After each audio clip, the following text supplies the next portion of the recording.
and the sanctions imposed on Russia by the United States, which means that the European Union and the West, especially the United States and the UK, would no longer purchase Russian oil.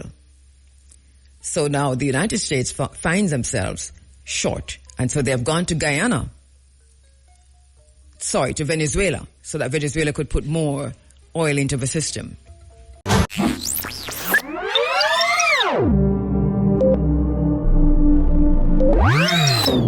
Okay, quickly. So what is Mercury retrograde? Mercury retrograde is an optical illusion that occurs when the planet Mercury appears to move backwards in the night sky.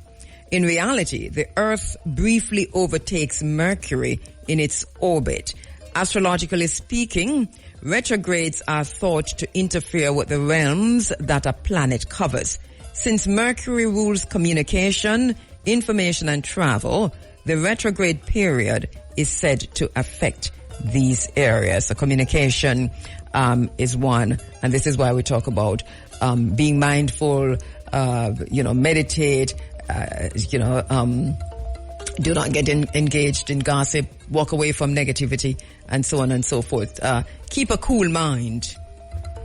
The Guyana-Venezuela summit took place in Argyle, and I do have a clip of that which we'll play later.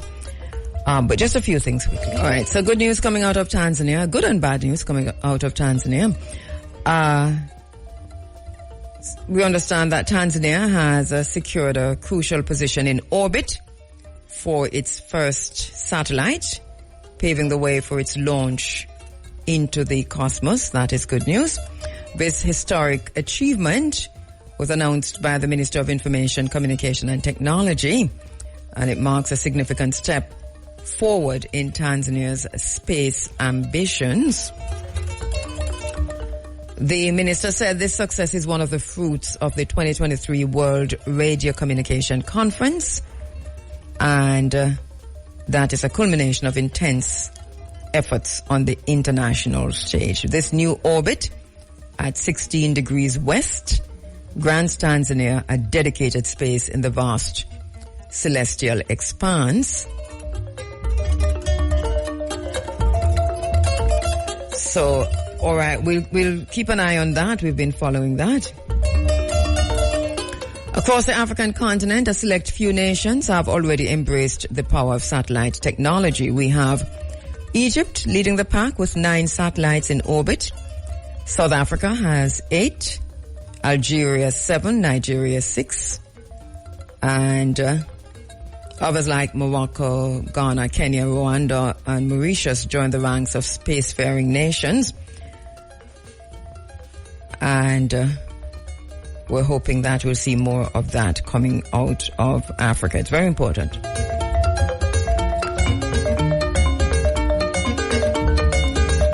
Now,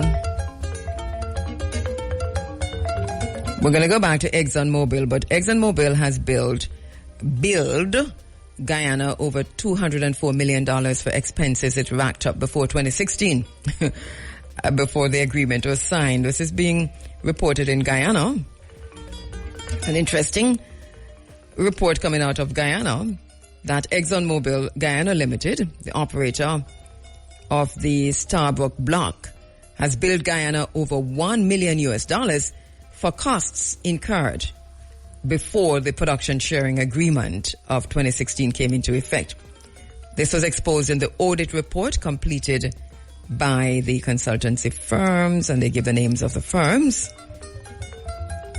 Very interesting, very interesting, very interesting.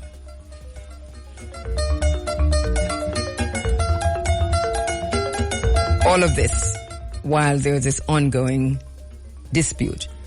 There has been an agreement signed, and I want to come back to that because I need to play the clip from St. Vincent. But there's an agreement signed, the Joint Declaration of Argyle, on Thursday, December 14, in Argyle, St. Vincent and the Grenadines. The President of the Cooperative Republic of Guyana, Ifran Ali, and the president of the Bolivarian Republic of Venezuela, Nicolas Maduro, held discussions on matters consequential to the territory in dispute between the two countries. And these discussions were facilitated by the Prime Minister of St. Vincent and the Grenadines and pro tempore President of the Community of Latin America and the Caribbean States, CELAC, Ralph Gonzalez. Also, the Prime Minister of Dominica and the Chairman of the Caribbean Community, CARICOM, Roosevelt Skerrit. Prime Ministers Gonzalez and Skerrit, together with Lula da Silva from Brazil, the President of the Federative Republic of Brazil. They acted as principal interlocutors, and also present were the Prime Ministers of CARICOM. Those include Philip Davis from Bahamas, Mayor Motley from Barbados, Deacon Mitchell from Grenada, Philip Peer of St. Lucia, Terence Drew of St. Kitts and Nevis, and Keith Rowley of Trinidad and Tobago. There were also observers there on behalf of the UN Secretary General Antonio Guterres. There were observers from the UN, from Colombia, Honduras. All right. So they actually signed a declaration, and I want to let me hope that this is it. Let me play this. I will read the joint declaration of Argyle for dialogue and peace between Guyana and Venezuela. The joint declaration of Argyle for dialogue and peace between Guyana and Venezuela reads as follows. On Thursday, 2023, in Argyle, St. Vincent and the Grenadines, His Excellency Irfan Ali, President of the Republic of Guyana, and His Excellency Nicolas Maduro, President of the Bolivarian Republic of Venezuela, on matters consequential to the territory in dispute between their two countries. All parties attending the meeting at Argyle, St. Vincent and the Grenadines reiterated their commitment to Latin America and the Caribbean remaining a zone of peace. Guyana and Venezuela declared as follows. 1. Agreed that Guyana and Venezuela directly or indirectly will not threaten or use force against one another in any circumstances, including those consequential between the two states. 2. Agreed that any controversies between the two states will be resolved in accordance with international law, including the Geneva Agreement dated February 17, 1966. 3. Committed to the pursuance of good neighborliness, peaceful coexistence, and the unity of Latin America and the Caribbean. 4. Noted Guyana's assertion that it is committed to the process and procedures of the International Court of Justice, conclusion of the border controversy. Noted Venezuela's assertion of its lack of consent and lack of recognition of the International Court of Justice and its jurisdiction. 5. Agreed to continue dialogue on any other pending matters of mutual import to countries. 6. Agreed that both states will refrain, whether by words or deeds, from escalating any conflict or disagreement arising from any controversy between them. The two states will cooperate to avoid incidents on the ground conducive to tension between them. In the event of such an incident, the two states will immediately communicate with one another, the Caribbean Community, CARICOM, the Community of Latin America and the Caribbean, CELAC, and the President of Brazil to contain, reverse, and prevent its recurrence. 7. Agreed to establish immediately a joint commission of the foreign ministers and technical persons from the two states to address matters as mutually agreed. An update from this joint commission will be submitted to the presidents of Guyana and Venezuela within 3 months. 8.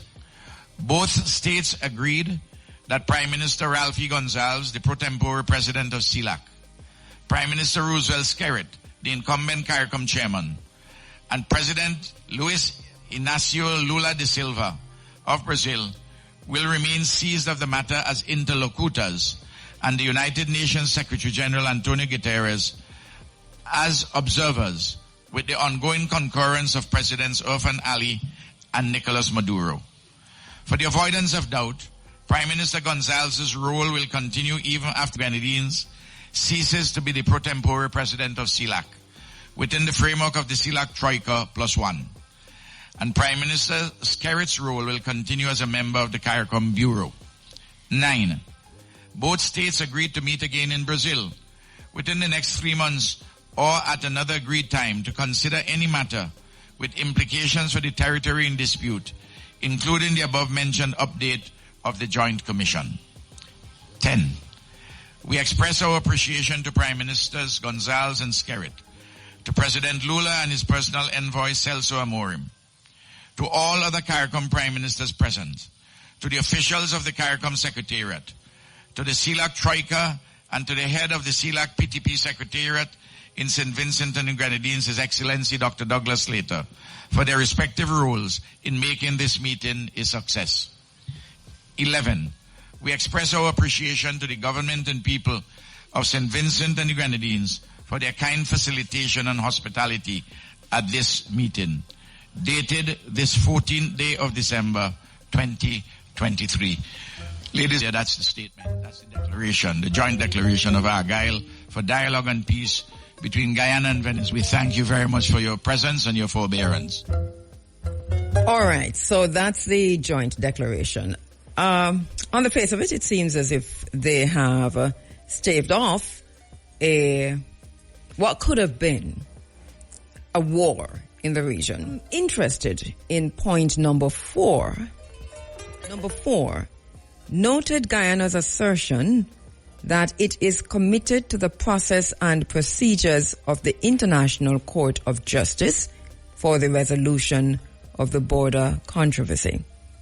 Noted Venezuela's assertion of its lack of consent and lack of recognition of the International Court of Justice and its jurisdiction in the border controversy. That's point number 4. They have also agreed in point 5 to continue dialogue on any other pending matter. Off what appears to be a war for now. But this is a 100-year-old or more than that controversy, dispute. Has always claimed the territory since 1899, and Venezuela has claimed the territory since 1899. Both of them before that, but let us use 1899 as the focal point. This dispute is far from over. Far from over. Maduro has a massive army. Guyana has a paltry army, but Guyana is firmly in bed with the United States. Guyana, obviously, needed to reach out for help because you're looking at David and Goliath, really. So the United States was right there to help. And Southcom is now in Guyana. Maduro and Venezuela, which has been under heavy sanctions from the United States, those sanctions were partially lifted a few months ago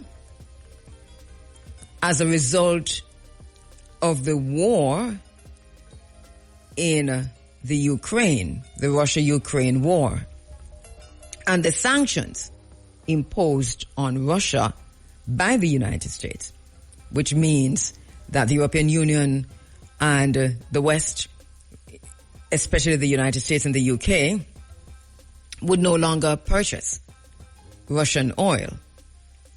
So now the United States finds themselves short, and so they have gone to Venezuela, so that Venezuela could put more oil into the system. Venezuela has already sold thousands of barrels of oil to the United States under this new agreement between Venezuela and the United States, between Joe Biden and Nicolas Maduro. That agreement regarding oil was that Venezuela, Maduro would allow to contest the election. It's free and fair. We can have that discussion from now till next year. We are listening to the opposition. We are listening to the opposition leader and to people who are on the side of the opposition, and we understand from them that ain't nothing free and fair about what's going on in Venezuela. There have been calls, demonstrations in Washington, D.C. by Venezuelans in the United States. Demonstrations for the United States, calling for the United States to reimpose sanctions on Venezuela because of this very issue, the free and fair election issue. Has signed off on this deal without making any kind of... I don't know if you see these as concessions, but these are not really concessions. Because point number 4 tell you that these are no concession. Read again number 4. But it might be that it will stave off also the America's or Joe Biden's plan or not to reimpose sanctions in any way. So that also lessens that chance. I think this is really about the sanctions by the Venezuelan embassy here in Jamaica to attend the embassy and to be briefed on the situation from Venezuela's perspective. As you know, we have taken a stance in this space, and we are firmly in solidarity with Guyana.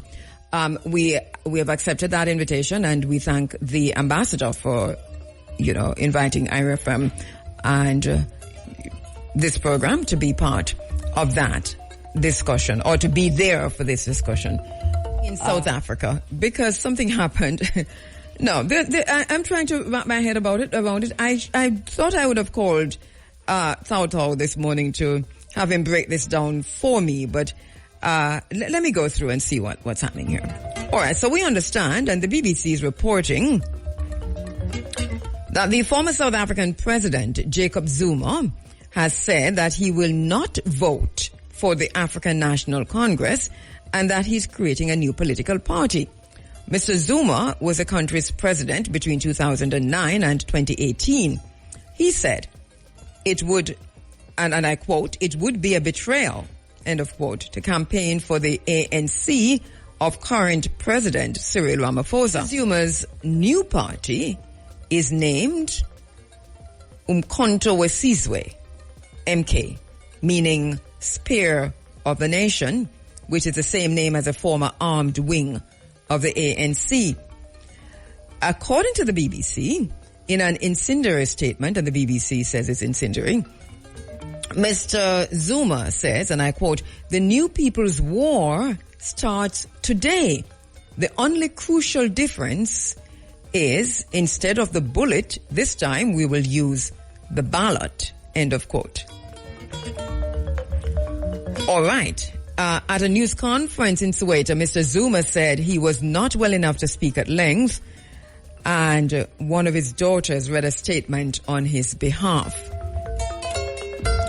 The statement said the ANC was one of the great liberations movements of our time, but that it truly saddens me that the ANC of today is not the once great movement that we loved and were prepared to lay down our lives for.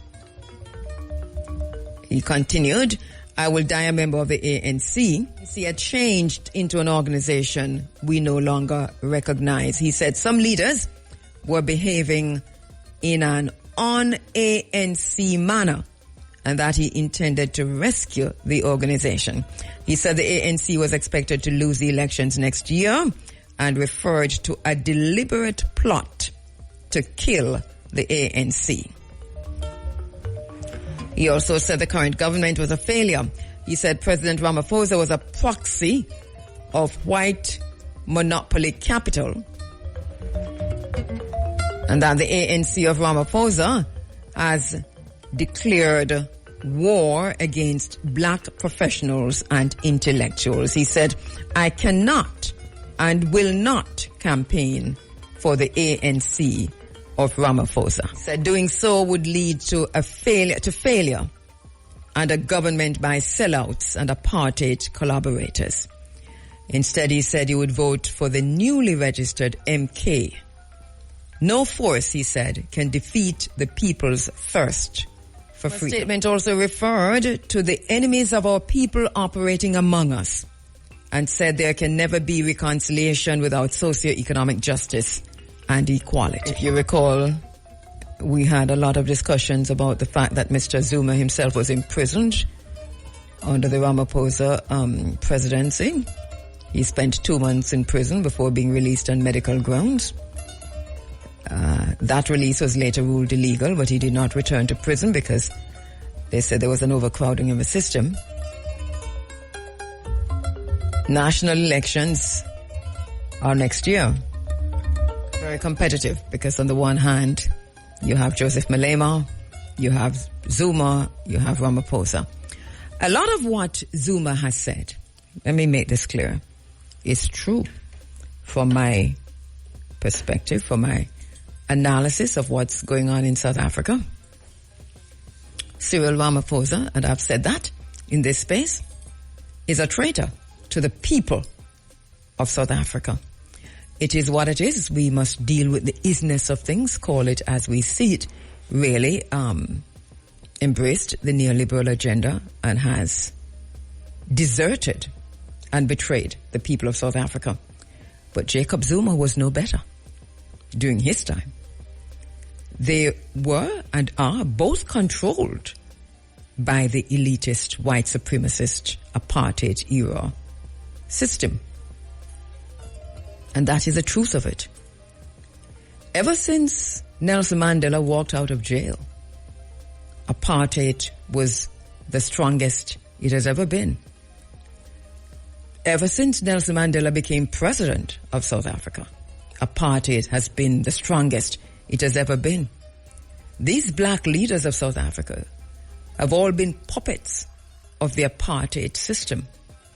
And they have all betrayed the people of South Africa, from Nelson Mandela to Cyril Ramaphosa. KABU, MAAT, KHERU, and I've said what I've said. South Africa, we're going to have to make reggae songs again and find another Winnie Mandela, because we're going to have to do it over again. This is what it is. South Africa is very close to being run not just from behind the scenes by the apartheid era oligarchs and enslavers, but up front, those faces will be back on the front line as presidents and more members of parliament. It is the isness of things and the sad case that we're faced with. We're fighting this war over and over and over and over. The phantom of liberty, the phantom of liberty gets African people every time we're doing something wrong. Over and over and over. The phantom of liberty. We saw that in Haiti, where the leader of the revolution, one of the leaders of the revolution, Toussaint, misjudged the entire thing.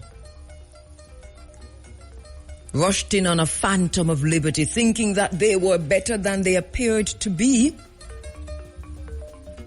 and was imprisoned when he was called to a meeting and tortured, dismembered in the wickedest of ways. They have found a way to win every time, and our leaders are fooled by it every time. The phantom of liberty. They ensure, of course, that the revolution eats its children. And we fall for that every time.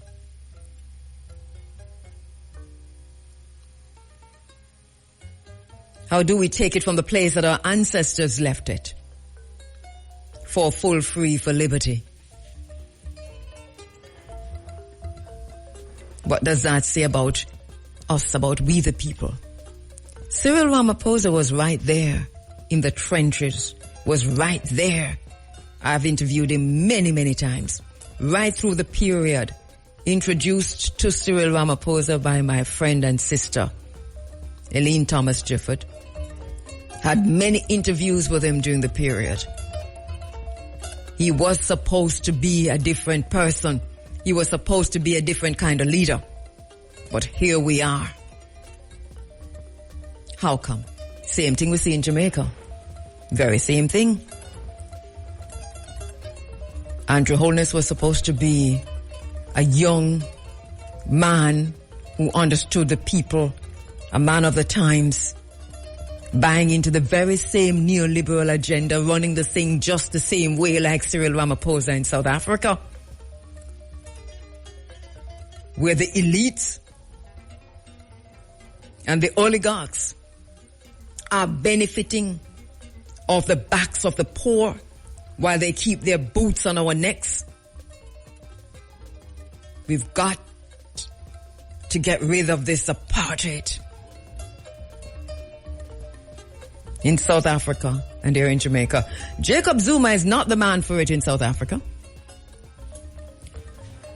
But here we are, it's a splintering.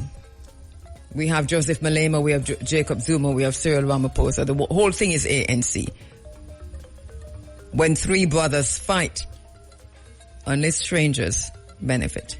And to rememory Professor Edward Bohr, probably best known as a literary critic whose distinguished academic career has been devoted to West Indian literature, especially the study of Caribbean poetry and in particular the work of Derek Walcott. Professor Bohr died last week. We send our deepest condolences to his family, to his friends, to his colleagues, to the wider community.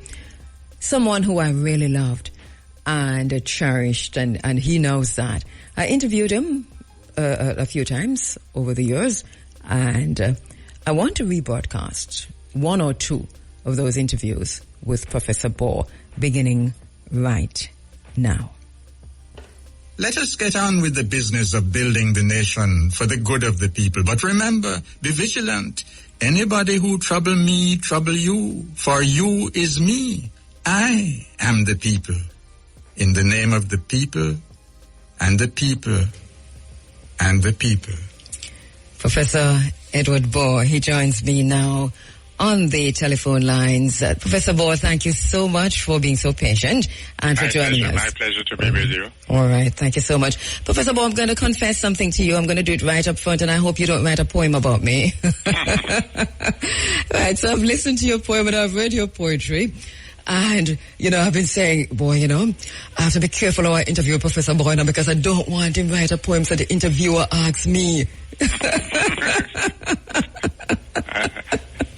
So it's been bothering me, so I'm just going to get that off my chest. Yes, good. All right. But thank you so much for your brilliance and for the poems. I have been driving with your CD in my vehicle, and just everywhere I go, I'm listening to you, and I said to myself one day, you know what it is with Professor Bohr that I like so much is that you say what we want to say, but in a way that we don't think that we could ever say it. All right. Well, I'm honored for you to say that. I'm flattered. Yes. So, do you ever consider yourself the people's poet? Well, I never think of things in those terms, It's, the poems come out of me, and I hope that people who read them or hear them will feel some kind of connection, at different levels, different kinds, and therefore that everybody in some sense who tries to be a poet is, I suppose, hoping to be a people's poet, but the term people poet can actually take on a kind of definitive ideological connotation, which might not necessarily be something one is explicitly aiming at. Yes. But the results might be that at the same time. Yeah. What I find, and people have said this to me too, who I've been talking to about your poetry. My father, by the way, is someone who's going through dementia right now, but really loved your poetry. I remember my father talks about two people throughout my high school life. And one was you, and the other one was Norman Gervin.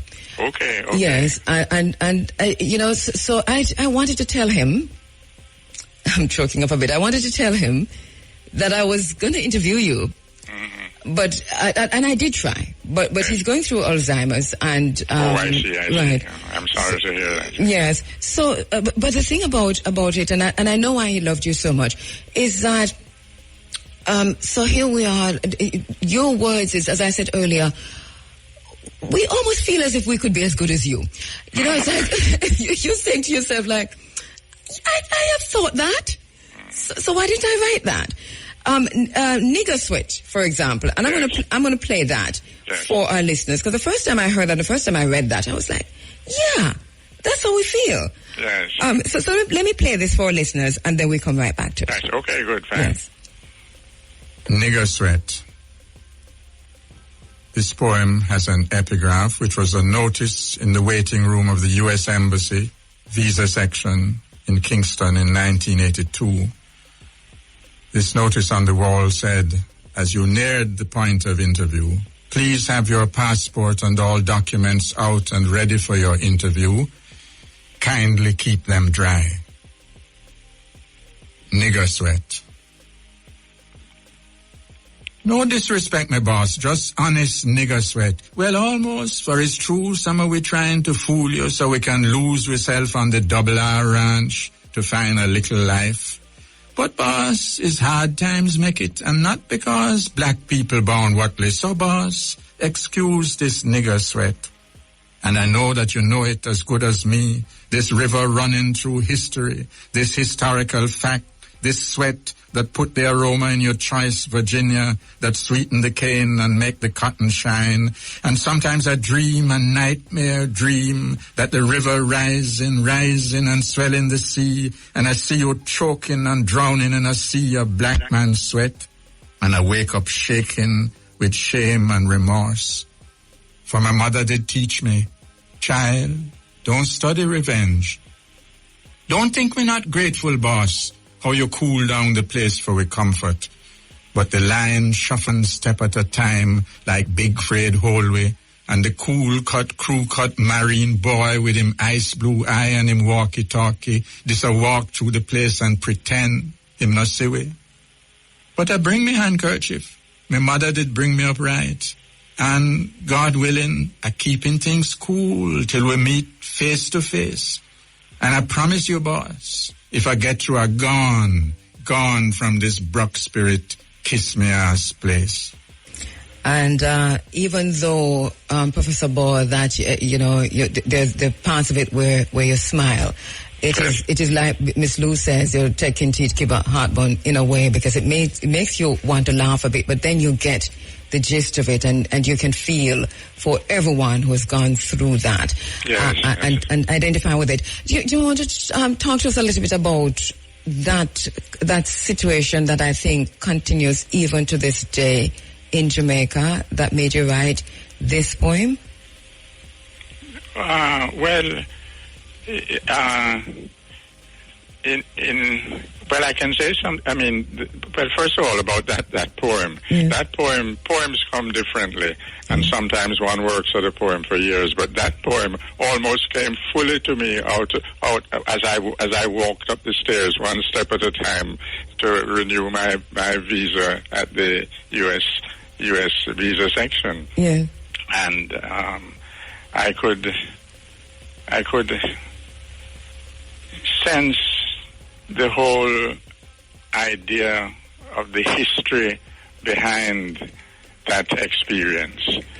And although one can say that things get better gradually as time goes on, in some senses, the basic psychological problems, the basic cultural problems also go on, so that it's a never-ending process.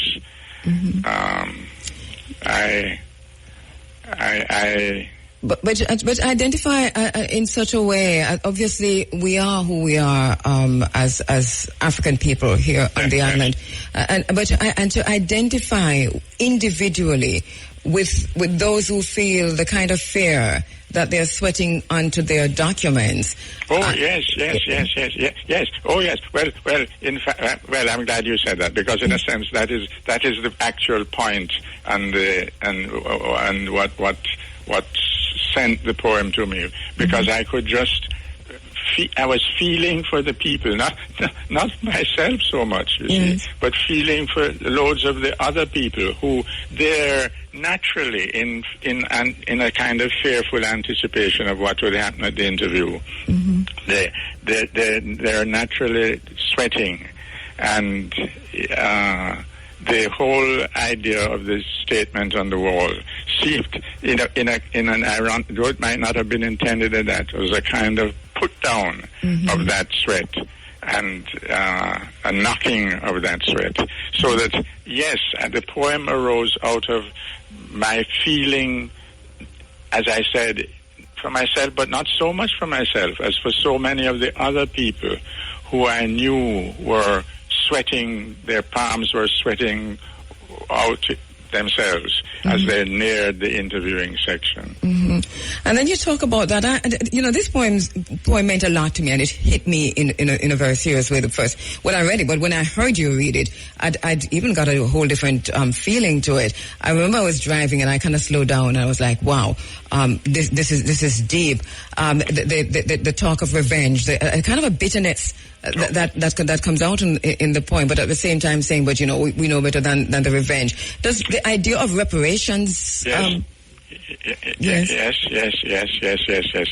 All of that is in there, and I hope that I was trying to get a kind of a wide perspective on the whole thing, and the sense that we, quote unquote, we were in a way above and better than what was putting us down, in a sense. Yes. So yes, the idea of reparation is very much, reparation wasn't talked about so much when I wrote that poem, but the idea of reparation is also in the poem. Yes. I suppose, when one writes a poem, one isn't even aware of all the things that it's saying and they're in it, but when people talk to you about it, as you're doing now, one gets a fuller and fuller sense of what the poem might be. Well, we're using so many words from so many. We find in your poetry so many phrases and terms that we can just throw into a conversation, like the carry down artiste, and you don't know your a chisel, different from your, what. So we find that we throw just phrases from your poems in everyday conversation. Yes. There's one of your poems called "To the Editor Who Asked Me to Send Him Some of My Black Poems." Right. I didn't. Let me see which track that is. 35. So I don't remember reading this anywhere, and I don't know why. But I did hear it on the recorded version of the CD. Long before I heard that poem, I thought to myself, just listening to you, that in terms of how you deal with issues of the Caribbean issues, Pan-African issues, and so on, that there seems to be, for yourself, a concern about our state as a people. Yes. We're inside of the Africa Forum, and so this is leading me to go there, because I've been talking about that too from time to time in this space, and this is what we deal with here. Right. That our plight as a people, and you've been writing for a very long time, Professor. Can you help us to understand the role that poetry has played and continue to play in the liberation struggle? Or the wider liberation struggle? Well, it's difficult to quantify these things or to be explicit about them. It seems to me that it must have played, that it has played a role. But of course, one of the problems is that poetry generally has been one of those arts and gifts that is not, in the opinion of some of us, has not ever been fully received or acknowledged or responded to by the people, the society. Mm-hmm. Poetry is always a kind of outside the range art. And yet, at whatever point we connect with it, I think that something must rub off. And of course, over the years, in the last few decades, for instance, we've got a widening of the scope of poetry and a widening of the scope of poets. And the people who are quite knowingly and deliberately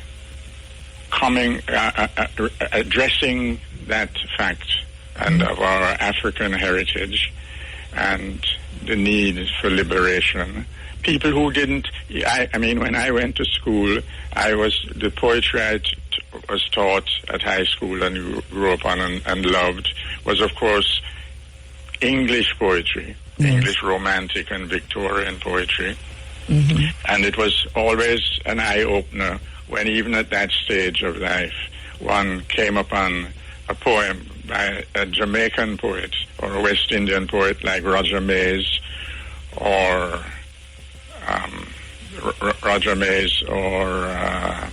I was going to say Vic Reed, but I can't remember the name now. Mm-hmm. And it was so uplifting and encouraging mm-hmm. to find that poems that Claude McKay is the name I was thinking okay, of. yes. That one could find poems that seemed to speak out of the landscape that one was coming from yes. and speak to what was inherent and the legacy of colonialism and so on in one's society. Mm-hmm. And the point that people are responding to that, and that you have more and more poets. I mean, one thinks of Mutabaruka, mm-hmm. who's made this big difference mm-hmm. with poems like this poem of Mikey Smith, Me Can't Believe It, of Oko Onura, of Jean Binter Breeze, of Linton Kwesi Johnson, mm-hmm. who were so coming out of that different kind of poetic environment from which I came, mm-hmm. that all of that has added to and added greatly to the possibility of poetry speaking to us. Yes. And of course, performance poetry, which one identifies with the people whose names I've just called, yes. particularly, that has brought a lot of the public into poetry in a way that, a lot of people would delight to go to a poetry reading and hear people read and hear people, especially mm-hmm. people like that, read. Mm-hmm. But they wouldn't normally be persons who would pick up a book of poetry to read it. Yes. But that experience of the hearing and the listening might then, and I think has to some extent then prompted the likelihood mm-hmm. of their actually opening a book and reading some poems. Mm-hmm. I'm going to be playing for listeners to the editor who asked me to send him some of my black poems. Yes. But just before I do that, are you naturally a person with this deep sense of humor? Because your very serious poems make me laugh for a minute. Yes. And then I say, okay, well, yeah, and I know it's serious, but I really do find this a little bit funny. Yes. Well, I have to. I mean, that is true. That is so. When I achieve in a poem that dash or whatever you call it of wit or yes. humor or something, I which might actually also sometimes be making the main point of the poem, but need not be always making the main point of the poem. I am very pleased to know that and feel that that is something that will help the poem to connect with people. Yes, yes. Well, let me play this to the editor who asked me to send him some of my black poems. And our listeners, when you hear this, and I'm going to play a few Boss poems throughout the program, even when we're through with the interview, because I want our listeners to hear, especially the ones where you talk about the interview. The ones I'm afraid of. All right, so let's go to this one. To the editor who asked me to send him some of my black poems. Friend, at first I thought you had exposed me quite, found out in me a lack. I had no color-coded verse. But then a thought flashed back. Truth is, my poems are so black, they are invisible to even me. You wouldn't be able to see them were I to send them. Moreover, what is worse, their gravity is so intense that any light that ventures close to them just disappears. You too would be forever lost to view. And so, in consequence, not wishing to put you and your safety on the line, I beg respectfully to decline. Well, you really asked to send your black poems? Yes. I have to tell you that immediately. Yes, I was asked by an editor of a journal, or somebody was editing an anthology, to send me some of my black poems. Well, the point is, I guess I could just pick out a couple poems and send. But the idea of what I'm calling color-coded verse, yes, which has a validity, but that idea seemed a little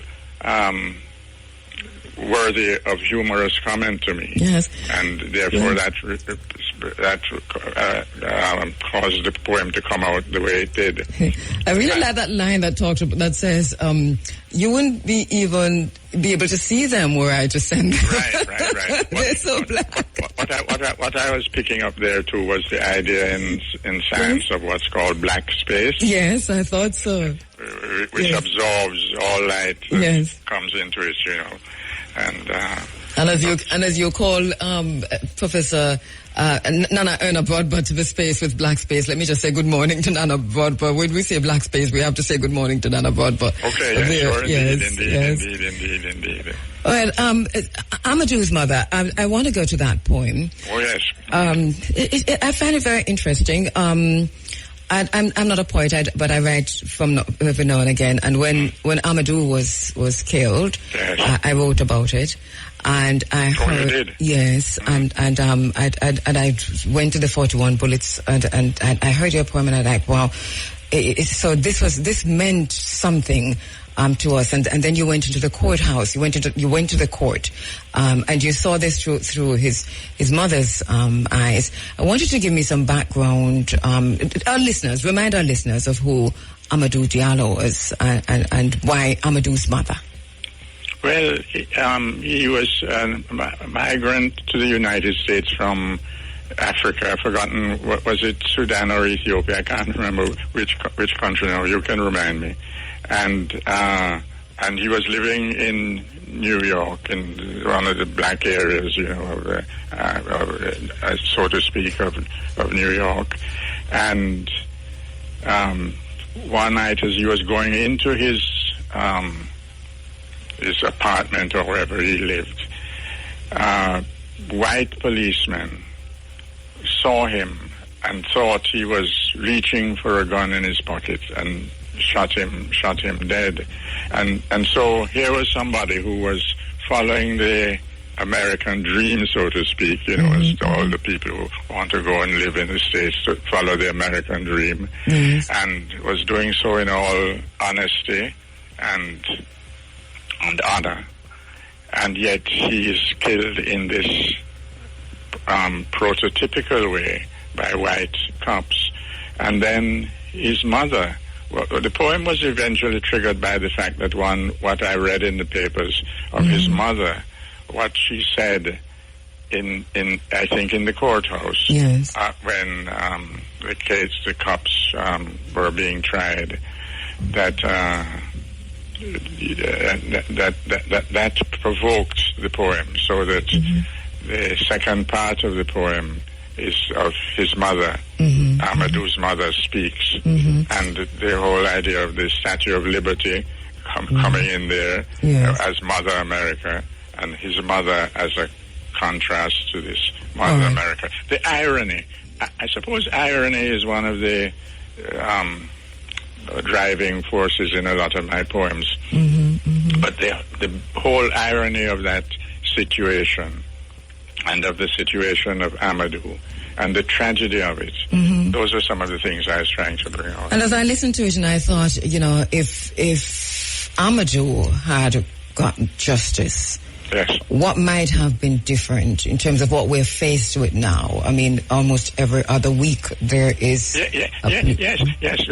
This comes back to a question you asked earlier about, what is remarkable, and I've even heard people like Obama commenting on it, is that although so much progress, quote unquote, has been made, yet there's so many alarming instances of this same sort of thing happening again. And you wonder, like Trayvon Martin a few years ago, and every now and then other people like that, you wonder if it will ever end. And maybe I think there was some rioting afterwards, but if there was the kind of if we had people speaking out, I don't know, I'm just speculating that what might have happened if we had collectively stood up and said, no, I mean, justice for Amadou, even after the verdict, but one will never know. So I'm going to go to this poem, Amadou's Mother, Professor Edward Bohr. Rebroadcast of an interview I did with Professor Edward Bohr, January, let me see what date it was. All right, we'll tell you in a little while, but it was not too long ago. Professor Bohr has died, and, in this program, when I talk about people dying, I always say transcend, but with Professor Bohr, we have to say, why can't we just say what really happened? Why can't we just say that he died? So he's died, and we're paying tribute to him by rebroadcasting this interview. Let me return to that. About to play Amadou's Mother Speaks. Amadou's Mother. Part 1. Mother Liberty Speaks. Bring me your hungry and your poor, and I will have them gunned down in their doorways in Brooklyn and the Bronx at midnight by young, clean-shaven angels of the law in liberty's holy name. He was only a nigger. It was fair game. 41 bullets was the measure of the need to save the town from fear. They were pissing their pants as they knelt to fire. Only 19 hit their mark, sure sign of terror. He's free now. I beckoned, and he came. He followed the dream. Part 2, Candidato Diallo Speaks. From the start, I knew he wasn't really there in that courtroom. I mean, it wasn't just that he was the dead one, the one who couldn't tell his story. The stars of the show were those 4 neatly dressed cops in the dock, the boys next door, Miss America's sons, telling how they wept as they begged him not to die on them, not to taint their hands with his blood. They have made a desert of my heart. Nobody wanted to know who Amadou really was. Only when the person comes and says the truth will forgiveness come. He was my son. He was only a boy going home. Wow, that's exactly, and this is our problem now, just generally for a lot of black boys going home, not just in America, but we find that here too, particularly in America. And now we see, Prof, in the UK again, that we're facing, our black boys are facing the very same issues with the police and others just going home. Right. No. Ziggy Marley and got together with a group of prominent artists, and they too, I don't know if you know that song, Puff, that they wrote about Amadou Diallo. Right. On the very same time, Amadou Diallo, Reggae Music Knows Your Name. Right. It was that potent that the writers like yourself, Ziggy Marley, put pen to paper, and that had to come out. Yes. Is it that way for you, Puff, that you feel things and you write? Yes, but of course, one doesn't have all that much control over it. There are a lot of other things that you feel, and the poem doesn't come. You never know what exactly will trigger the poem. But yes. The poem is invariably in response, sometimes years later, sometimes at the time, like when I was walking up the steps of the visa section. Mm-hmm. But you feel something, and suddenly you want to, suddenly the idea that it should become a poem comes. Mm-hmm. Like I have a poem called The Carpenter's Complaint, mm-hmm. about the death of my father and the burial, and that I chose to have his coffin made. This was in Port Antonio, where there wasn't even a funeral parlor when I was young. Mm-hmm. And I chose to have his coffin made by a man who was sort of very well-heeled carpenter and coffin maker, and not by the man who had actually built our house, mm-hmm. who was my father's friend and used to drink with him in the bar. Yes. And for years, I knew that this man, my father's friend, was angry at what I had done and not chosen him, not asked him, and he'd have done it, as he said, for nothing, the man was my friend, mm-hmm. and not asked him to do it. And I thought for years of writing a poem, but always the poem was coming in my own voice, mm-hmm. and somehow it wouldn't come. And then suddenly one day, out of nothing, nowhere, it suddenly clicked that I should write the poem as being spoken by the offended carpenter in the bar on a stool where he would sit drinking with my father. And suddenly that clicked, and that's how that poem came. I felt the authenticity in that poem, but I didn't know the story surrounding it, but I knew it had to be real. It was too real not to be real. I have it queued up, but I don't know if you want to read it for us, Puff. Are you able to read it now, or should I play it? You mean that poem? Yes, that poem. That particular one? Yes, it's a poem I had queued up for you to play next. But you mean the Carpenter's Complaint? The Carpenter's Complaint. Yes. Okay. Well, I'm going to see if I. Yes, I'm finding it. 1 second. All right. So. Okay. Right. So shall I go ahead now? Yes, go ahead. Okay. The Carpenter's Complaint. Now you think that is right, sir? Talk the truth. The man was my friend. I build it. I build the house that him live in. But now that him dead, that Margafoot boy, him son, come say him want a nice job for the coffin, so him give it to Mr. Belnavis to make. That big belly crook who don't know him from a chisel, but because him is big shot, because him make big shot coffin, for him coffin must better than mine. Boy, it hurt me. It hurt me for true. Fix for your next one, Miss Fergie. That man could have knocked back him waters, you know, sir.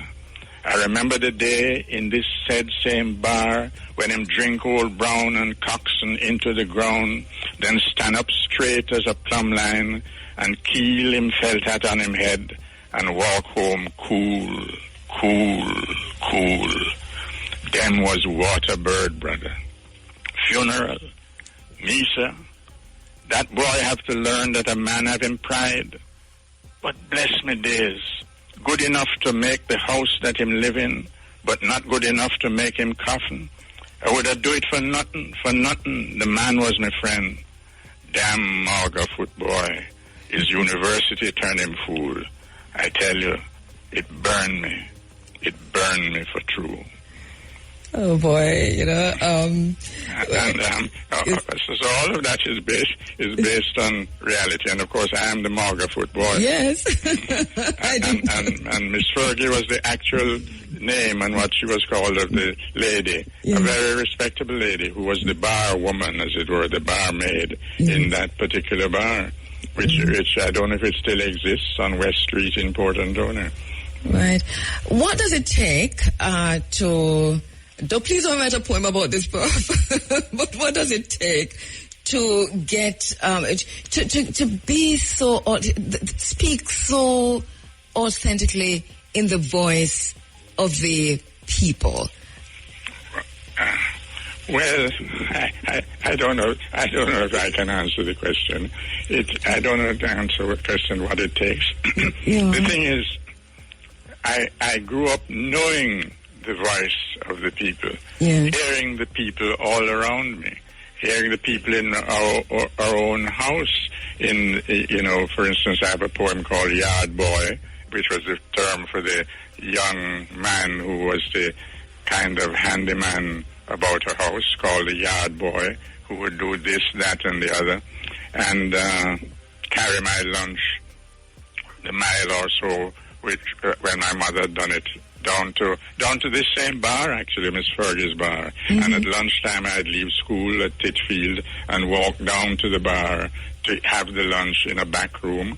And so that I grew up always knowing and being intimately familiar with what we're calling the voice of the people. And so that there wasn't any difficulty to switch into, even though I would normally be speaking something like Standard English or near to Standard English normally. But there was no difficulty at all for me. I mean, I once met somebody who said that said proudly, that a Jamaican woman, that she never spoke dialect or never spoke patois. I couldn't understand that there was anybody in Jamaica that didn't, even if they didn't speak it, didn't know it. And she was actually being proud to say this. I couldn't understand it at all. And a lot of Jamaican poetry from Standard English poets and so on, a lot of it has poems which glide and slide between different levels of Jamaican speech and Standard English, and that is so natural and normal to us. Yes, and it really comes naturally, flows through, as you talk about gliding and sliding in your own poetry. But but even today in Jamaica, because I know, for example, right now, there are the two main television stations, but there is a television station in Jamaica right now, and they're saying to their presenters, you cannot use patois. The use of dialect is banned. It is vulgar. Do not use it at all. But can you imagine that today? Can you imagine that today, Prof? Yes. And these things is. I mean, I think in a sense, they'll go on. You know, these things will go on. It's like the situation in America with race and so on. The trouble is that although there is progress and enlightenment, there are a lot of people who still are deeply, deeply prejudiced, racially prejudiced. And you can't eliminate them. So that the thing about which was a traditional never-ending problem or a controversial thing in Jamaica about language and about Standard English, and we knew what it had to do with in respect of class and work and possibilities of people getting on in life, but to be able to be accommodated all and to move within it freely up and down the scale of language is a very Jamaican thing and nothing to be displeased or ashamed about. So I don't know. I don't have the answers, but yeah.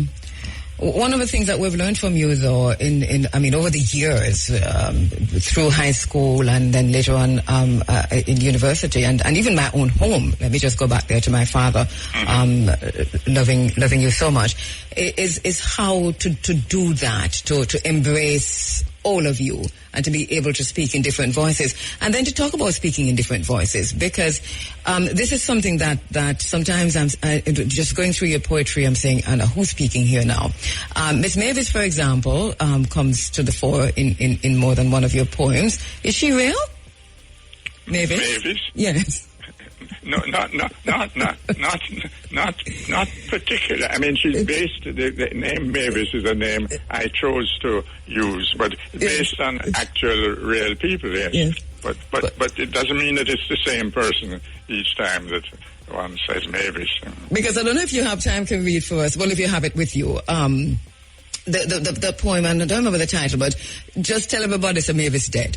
You notice how nobody don't dead anymore, no die anymore. I think it's called Obituary Page. Yes. Yes. Let me see if it's so she. Just give me a second. Actually. When I need to order concrete for my big. So let me cue 13. All right, let me play this, Prof. I'm going to play it. I found it. Okay, great. I found it. Yes. All right, go ahead, Prof. Yes, right. No. You're inside of the Africa Forum. It is running African. Yes, we understand we're taking you by surprise on that one. But it just came to my head as you were talking about, using the dialect and sliding through and so on. And the persons who come to the fore, Mavis, of course, I thought she was real, but she is really a composite. We know her. I know Miss Mavis. She lives in Hopewell in St. Mary. I'm just saying. Okay. Yes. Yes, I've got it now. Yes, go ahead. So the poem is called Obituary Page, and it's very short. Yeah. I wonder why nobody can just die anymore. Is either you fell asleep or made your transition, or were called to the Lord, or passed peacefully away. You never just die these days. Even in death they have you posing. Past, so why him never stop? I was at home. Well, listen me now. When time come, just tell them other one them for me. Mavis dead. It's a poem about death, but it's a funny poem. Past, so I never stop. I was at home. Every time I hear that, I laugh. But I thought to myself, Prof is throwing words at me. Because in this space, this is what we do when someone dies. We say, they have transcended. And, and they have passed and so on. Made the transition. Yes. But you're saying it anymore, just so nobody don't just die anymore. Yes. Talk to me about that, Prof, because to use the euphemism, I think it softens the blow, doesn't it? Mm-hmm. Yes. Yeah. Oh, naturally. So why did you, not why, but what made you write about that particular thing?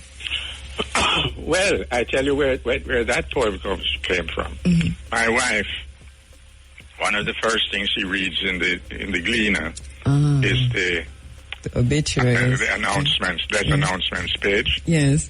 And she goes through it almost in detail. And I'm in the room, and she's looking at this page, and I'm not paying. And she suddenly said, I wonder why nobody can't just die anymore. Because she had picked up something that she was reading. Yes. And I guess about people that she knew, and they had this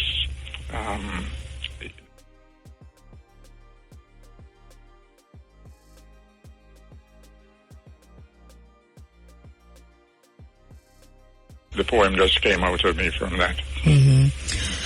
Another thing I noticed, Prof, is that you talked about, because you've been asked this many times, where the poems come from, and I noted in one of your poems where you talk about writing a poem, and the poem being in your head, and it's been coming for days, and then another one came. Mm-hmm. And replace the one that was in your head.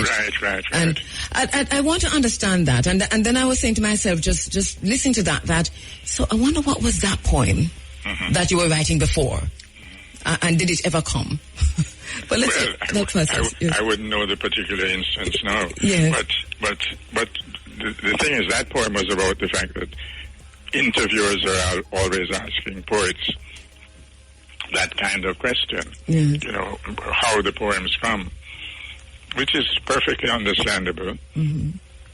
But so the poem was in response to that and giving something of an actual experience of your trying to work on a poem that had been lying unfinished for years, and suddenly out of nowhere another one comes while you're trying to do that.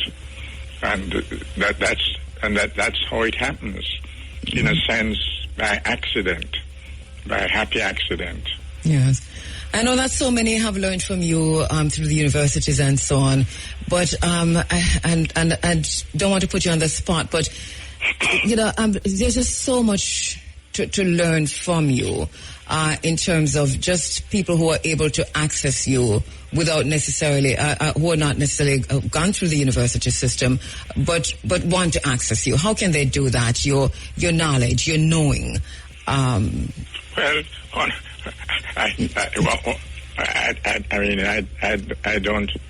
I don't want to be flooded by people, but yes. One of the things is to read the things I've written. Yes. But also from time to time, there are people who ask me. They say that they've written some poems. Would I look at them? And I'm usually willing to. The fear I always have when people ask me that, like they have a poem, or people saying a poem called Nearly, saying that they've written 100 poems and they'd like me to tell them how to get it published as a book. Yes. And the fear I always have about saying, send me the poems and I'd look at them first and so on, is that, of course, that the poems will all be so bad that I hate to have to tell them that these are not poems at all. But so that is the trepidation I have when people I don't know or yes. approach me like that. Yes. But the thing is, it doesn't happen all the time, and in almost all the cases, I've been able to spot the talent, even it needs working on, and be able to give them some constructive advice. Yes. Prof, we're out of time with just about 4 minutes, but one of your most famous poems is It Was the Singing. Oh, yes. And, you know, yesterday your poem came to me, yes. It Was the Singing. Yes. Can you read that for us? Yes, if I can find it. That poem came to me because one of the things that I find about Jamaican funeral services and so on is that what is what the poem is that in a way what makes the service, even if the singing is not something that you would praise as high quality singing, mm-hmm. is the singing. Yes. and the strength of it and how much was put into it. Mm-hmm. Mm-hmm. And I think it was at Saxthorpe I was one day at a funeral and looking up at the window, and suddenly, while we were singing, and suddenly that is within that poem. That is when that idea came to me. Right. I think I've got it now. Okay, brilliant. All right. Go ahead, Prof, as soon as you can. Just turning the pages. Mm-hmm. Professor Edward Bohr, live on the line. I'm so sorry we have to wrap up now, but we're going to hear this final poem from Professor Bohr, which is really one of his... Yes, I'm ready. Yes, go ahead. Can I go ahead now? Yes, go ahead, Prof. It was the singing. It was the singing, girl, the singing. It was that full my throat and blind my eye with sunlight. Parson preached good and didn't give we no long meter that day. And Judge Hackett make us laugh to hear how from school days Gertie was a rebel. And everybody proud how Sharon talked strong about her mother and hold her tears. But the singing was sermon and lesson and eulogy and more. And it was only when we raised How Great Thou Art that I really feel the sadness and the glory, wave after wave. Daddy Walters draw bass from somewhere you never hear him go before. And Maisie lift a descant and nobody asked her. But it was the gift they bring. It was what they had to give, and greater than the paper money overflowing the collection plate. It was then I know we was people together. Never mind the bad-minded and the carried on. And I even find it in my heart to forgive that ungrateful Agnes for everything she do me. And I sing, and the feeling swelling in my chest till I had to stop and swallow hard. Then sings my soul, my Savior God, to thee. How great thou art, how great thou art. And we was girls again together, Gertie and me by the river. And then the singing was like a wide water, and Gertie laughing and waving to me from the other side. Girl, I can't too well describe it. Was like the singing was bigger than all away and making us better than we think we could be. And all I asking you, girl, is when my time come to go. Don't worry, make no fuss about pretty coffin and no long eulogy. Just a quiet place where gunman and drug addict don't haunt. And if they sing me home like how they sing Gertie, I say, thank you, Jesus.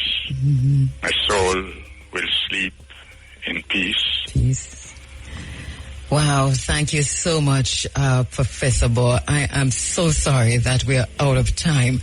But I know that we'll talk to you again before, because we have to talk about Portland and the influences, and we want to go there in another sit-down. Professor, thank you so much. Thanks, you. I'm honored. Yes. Very much.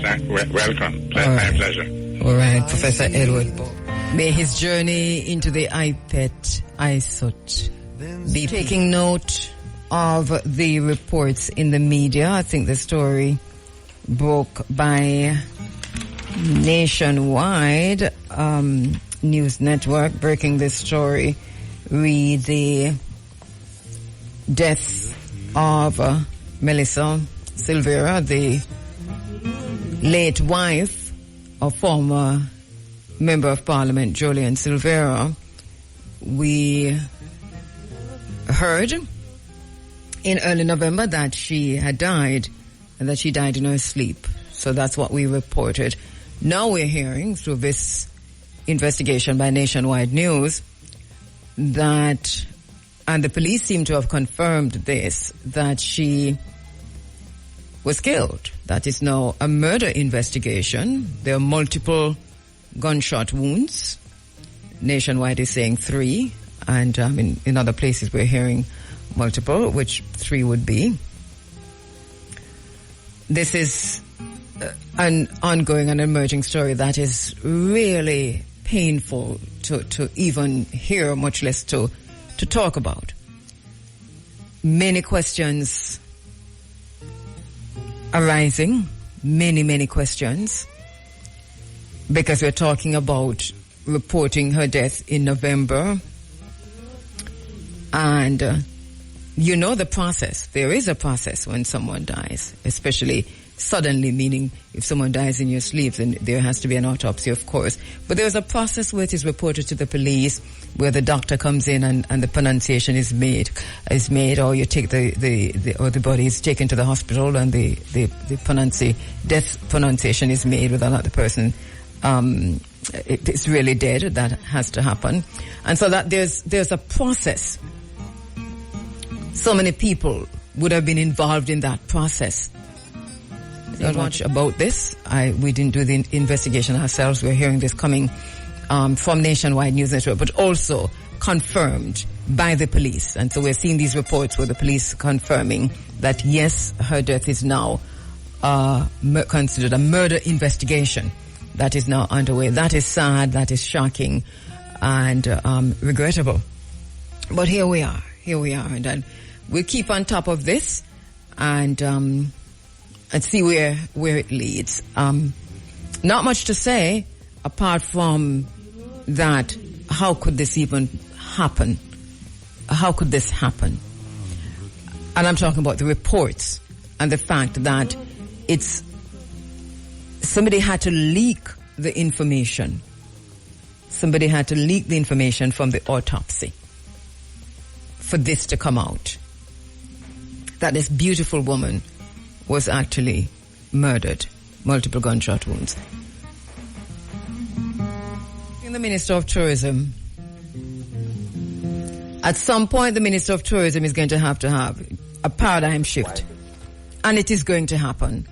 Jamaica has to go through that process. We have to have a paradigm shift. We can't be just locked into exploitative tourism and be comfortable with it. Something's got to give. And I think it's going to happen. Hey, by the way, talking about tourism. Have you heard? So, sometimes every time I go on X, I always go first to see what's trending. And I look at what's trending in a few countries. And so one of the countries I always check to see what's trending is the UK. So I found that Mark Zuckerberg was trending, and I went to the US, trending in the US, and just across the world, Mark Zuckerberg was trending. So I said, why is Mark Zuckerberg trending? Let me go and see what's happening here. Anyway, it appears that the Meta CEO, Mark Zuckerberg, is building a sprawling 100 million compound in Hawaii, complete with plans for a huge underground bunker, and that this investigation was by Wired. So Wired investigation revealing the true scale of the project. And what everyone is saying is that Mark Zuckerberg is building a doomsday bunker in Hawaii, a massive bunker. And it's an entire complex, but he has like a bunker under that, and people are saying that he's doing that because he knows something, and he's not the only one who has done that others have done this, building bunkers, massive bunkers, other wealthy millionaires, and especially those in the field of technology, of tech, that they're doing this. So if you want to get on board with the conspiracy theories, I'm nowhere with this, but there are a lot of conspiracy theories out there about why is Mark Zuckerberg building this massive complex in Hawaii, and why so many millionaires and billionaires are building in Hawaii and building similar structures. So they're saying that, so you have some who are building bunkers underground, like Zuckerberg, and some who are trying to go to space, like Musk and Bezos. I think. So it's very interesting to see, what the millionaires and the billionaires are doing. But the Zuckerberg story is really, really interesting, because when you look at what he's building, if you watched the movie, what's the name of that movie now? That Barack and Michelle Obama produced, Leave the World Behind. So if you've seen that movie, and go watch a movie and see what you think about it, because there's a lot of conspiracy theories around that too. And the fact that Barack Obama is one of the executive producers on that, people are saying a whole lot of things about this. But at the end of the movie, you see this massive bunker. I'm not doing any spoilers here, but there's a bunker. And so they say that Mark Zuckerberg is building one of those kinds of bunkers, even, more massive than that. And why? Anyway, so that's Zuckerberg, and then there's some going to space and da-da-da. So what do they know that we do not know kind of questions going around now. He's got a 6-foot wall that is blocking the view, and people are demonstrating that he shouldn't be doing that. So, it is what it is. They say the project is so huge that a not insignificant share of the island is bound by non-disclosure agreements. So it's an entire thing. Interviews with several people associated with the project, along with public records and court documents seen by Wired, suggest that since then the planning and construction of the roughly 1,400-acre compound has been shrouded in secrecy. The property, known as Kulau Ranch, will, according to a planning document, include a 5,000 square foot underground shelter. 5,000 square foot, underground shelter. Have its own energy and food supplies. And when coupled with land purchase prices will cost in excess of $270 million. So there you go. That's what Zuckerberg is building in Hawaii. This fall, brilliant, excellent book launch at the Kingston Night Market in Kingston, Hillcrest Avenue, 8 Hillcrest Avenue, last Tuesday. What a beautiful launch. It was the turnout was really good. All the seats were taken, standing room only, although it was outdoors. Really good launch. Love the setup motor. Love the big screen at the back, and so on. But it was really a good launch. We had the authors of the book. It's Mutaburuka the Verbal Swordsman. The authors of the book who weren't there physically, but they sent video presentations, really good. We had Professor Caroline Cooper speaking, a brilliant speech, and it was hosted by my sister Colleen Douglas. The entire event was really good. The food was out of this world. Thank you so much, Mutamba, Jackie, Amber. When we got there, the first thing she did was to lead us upstairs, and the finger food was posh and nice and vegetarian and good. I'm sorry we never take some more of the cake, Jackie. But anyway, the soil was, Nicholas Evans can tell you about the soil because him alone almost drink it off at the night. Every time I say, Nicholas, come back upstairs, I say, may I take some more of the soil? I'm not joking. It's not a lie. Anyway. So the food, the food was out of this world. The night market was in swing, and just the production was really great. Performances from Dean Fraser and the team also great.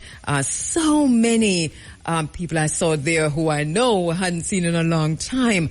And really a good cross-section representing Jamaica turned out to that event. That was a book launch, the Mutaburuka, the Verbal Swordsman. If you haven't read the book yet, you should. Published by Ian Randall. Ian Randall also spoke at the event as a publisher. And, of course, I spoke at the event also. And it was really great. Muta, great work on putting together with the team a really good event. We loved the location, loved the layout, loved the setup.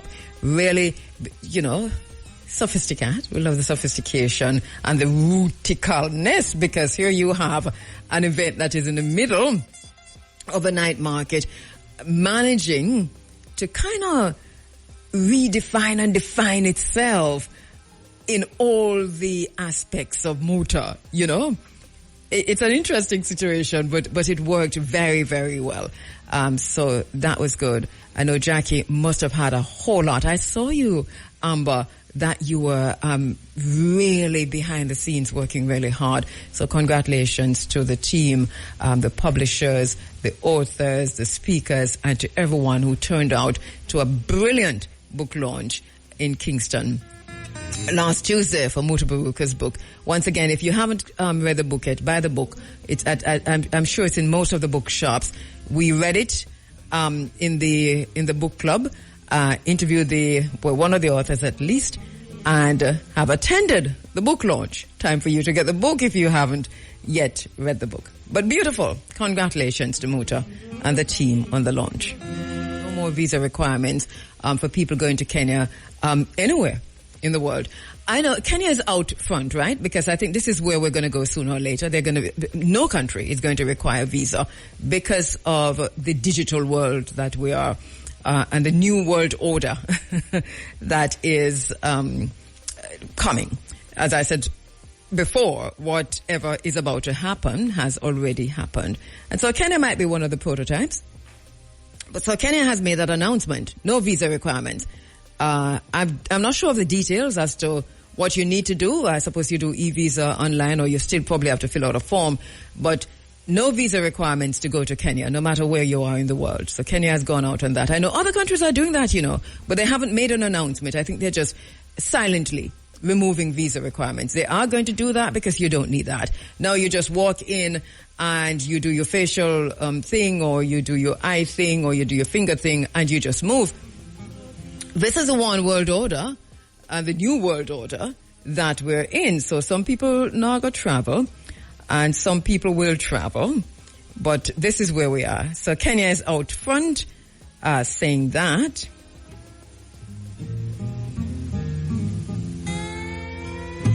Another thing that we're noticing in the news, and this story has been in the local news, that there is 2 private companies, right, have announced, and they made this announcement on Friday. They've announced a partnership to release mosquitoes across the Caribbean, including Jamaica, bred with a bacterium that blocks the dengue virus as the region fights a record number of cases. Orbit Services Partners, Inc., a company registered in Barbados, is partnering with Verily, a San Francisco-based health technology company, for the project. I don't like it. I don't like it right off the bat. They have been doing this, they did this in Brazil. They have done this in Florida. And I think for us, because they've done this before, and for different things, not necessarily for dengue, because they've done this, we know the mosquitoes are genetically modified. That's the first thing. But what we need to look at is and I'm not quite sure what kind of research is out there, but there has to be some kind of research to see what has happened in Florida after the genetically modified mosquitoes were let go for, I think it was chikungunya, one of those, and what has happened in Brazil. We need that data before you let go genetically modified mosquitoes on Jamaica. And why are we just mentioning that as if it's okay? It's not okay. First, you tell us that we have a dengue outbreak. Now, it's a tropical country, tropical island, and we have dengue, every year we have dengue. This time around, they said we had some kind of it's more serious than usual. Not quite sure about you, but I didn't see where it was serious than usual. But they made it so. They, kind of ramped up the talk about how, the dengue outbreak. And I'm not saying that we don't have dengue on the island. We have dengue. I can tell you that. I had dengue one time so bad that I almost died. So I know that dengue is here, right?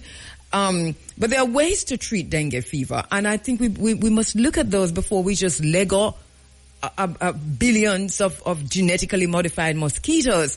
What kind of test is that? And how you pass the test? That's like an IMF test. If the more you feel is the more you pass it.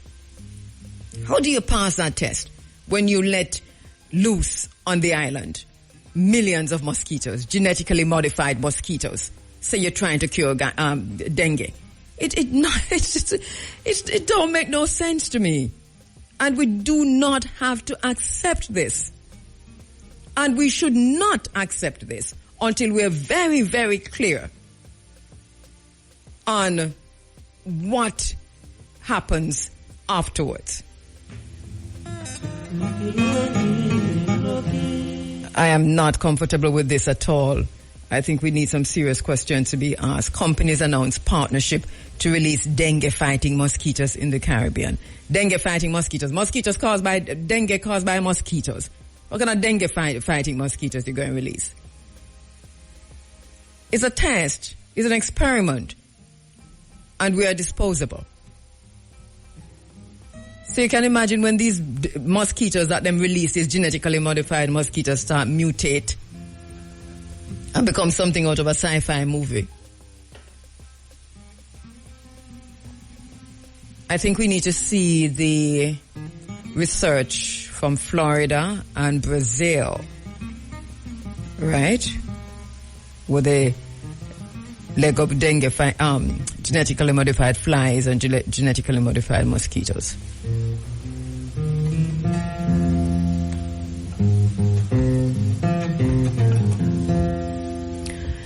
All right, so we're keeping an eye on Black Rock. Remember, I told you to do all the reading that you possibly can do on Black Rock. What did you read? Did you remember? Write it down, because if you don't do it today, do it at some time. Let us research BlackRock and then have some conversations about that. In the same way that we've been researching the WEF, the World Economic Forum. We have things to do, you know. We can't just sit down and accept everything that come our way without figuring out, you know, where we stand in the whole thing. Because the bottom line is that something is coming. They are doing something about us without us, and they are taking care of themselves, making sure that they're all right. And then here we are. So how do we take care of ourselves? How do we make sure that we're okay? In the meantime, Israel is continuing its genocide and its ethnic cleansing and its apartheid in Palestine. And now, Israel is like the political gunmen that Jamaica created. And you know, you remember when the politicians, this is documented information, that politicians created gangs and gave guns to young men, 70s, 60s, 70s, 80s, 90s, maybe 2000s, you know, who knows. Anyway, and then they got out of control. They could no longer control them. And so the politicians became the servants of the gunmen.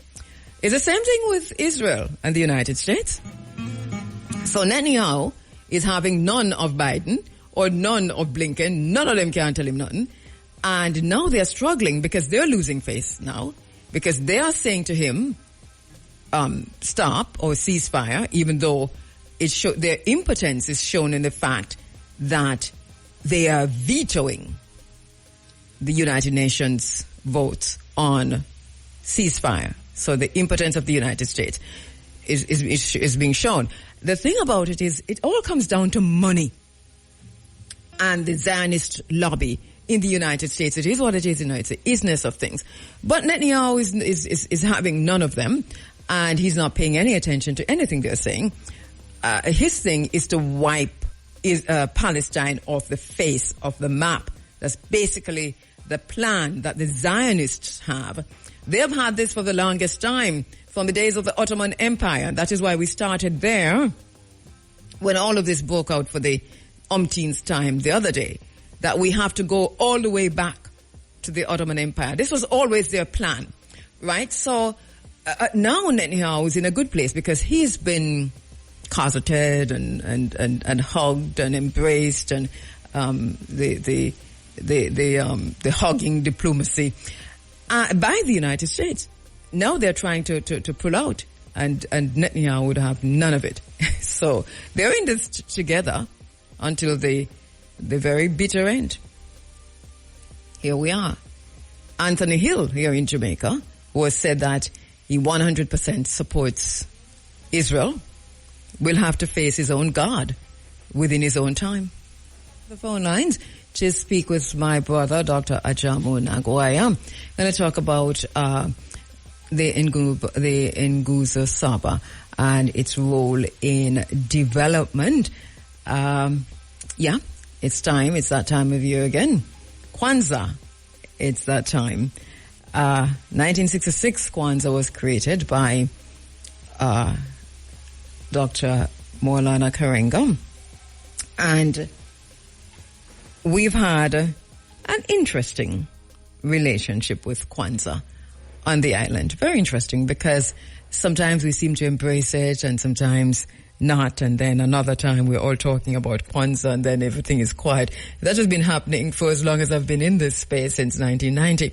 So, and we seem, I think for us though on the island, that the issue might be that because it's such a long period and so involved, that people get tired. You know, I think people are looking for this 1 or 2 days, good enough, but, you know, to do it over a period of time. So this is what I've noticed over time. All right, so we go to the phone lines to speak with my brother, Ajamu. Good morning, Ajamu. Yeah, good morning, sister. How are you doing? I am well, if you two are well. Yeah, man, I'm good, man. We're getting so much rain and the place looking green. Yes, I feel like you're really in a paradise whenever the rain falls, and you know that you get your water. You drink. Well, the rain is my place for drinking water and cooking. So when the rain falls, you know that it's like, as I say, it's a blessing. And just to see how the plants respond to the rain. Yes. None of the water can replace that. Once them play around with the water and put it in the pipe, rainwater is the thing, you know. You're so right. And I noticed you have a planting on your WhatsApp profile. Yeah, man, it's the horse planting. It's actually the most popular planting cultivar or variety in Jamaica. What's it called? The horse planting. Oh, okay. You know, so it tends to be big. You have another one called Maiden, the one-arm bandit. You know, you have a wide variety, but the farmers tend to focus on the horse planting because they're big. And Jamaicans kind of get used to big planting rather than just like a small one that looks like a bunch of banana that they call the Maiden. Yeah. It's dominant in West Africa, the Maiden planting that looks like a bunch of banana. And you know, and of course, you know, planting is a staple in the West African, on the West African table. I don't think you're cooking a Ghana, for example, without planting. It would be almost like sacrilegious if planting on the planet. I say good morning to Sister P. We love a red with planting and so on. So as I talk about that, the first fruits of the harvest, etc., here we are at that time of year again when we, without fail, will begin to talk about Kwanzaa. Help us to understand a little bit about the background to Kwanzaa, first of all, before we look at the principles and to talk about how those can be used in our own development. Yeah, well, Kwanzaa as a cultural holiday emerged out of the African liberation struggle in the United States in the 1960s, and it was first celebrated in 1966. Kwanzaa as a cultural holiday was created by Dr. Maulana Karenga, a professor in the California University system, and also the head of the US organization. Some people call it United States, what they say it was us versus them. So the name of the group is US Organization. They were focused a lot on the cultural regeneration of Africans. And Karenga realized that we need a holiday, especially around the December period when you have other holidays going on, and it's especially Christmas that the colonizer brought to the African and imposed on us. And once you bring your culture and you impose it on people, you bring everything else with it. So they saw it as a way for Africans to assert themselves in the United States and to engage in the cultural rebirth, regeneration process. But also a key thing about Maulana Karenga and the US organization in terms of their worldview, they believe that the cultural revolution comes before the political revolution. Similar to what we saw in China, and the cultural revolution that they had, where they attempted to engage in a rebirth of the socialist building project in China. They embrace that idea that the cultural revolution precedes the political revolution. My position is that since culture is everything, the totality of what we do and don't do, the way we raise our children, the economic values that shape how we organize economics and our political institution, the cultural revolution is really a part of the political revolution or a manifestation of it. And even to say the political revolution as something discrete, separate from culture, even the politics is part of the culture. The political institutions we have, how we participate in them, all of those things. So we see that in the various West African societies that we're talking about, even though we see they're morphing into something more Western over time. But when you look at even how the chiefdoms are set up, how the culture is really the politics. We see that in Ghana, for example, where you have kingdoms that still are seriously participating in the politics. So you have the president, but you have the culture that has emerged as a politics. But so I get the point you're making. So the point you're making really is that there's hardly any discrepancy. No, and that separateness is not there. Yeah. But sometimes just to understand that we have to break down things in little categories. Yes. So people get a full understanding of what we're talking about. But when we talk about culture, we talk about totality. So Kwanzaa was created in that political context of rebellion against American capitalism, against American apartheid system, against the general oppression of Africans. So it is really a political holiday, even though it's a cultural holiday, not a religious one. So, but, with Kwanzaa, at the heart of Kwanzaa are, we see the Nguzo Saba, the 7 principles. And Swahili is the base language for the holiday in terms of the names of symbols in the holiday and things like that. So the Nguzo Sabas mean the 7 principles in English, So. All right.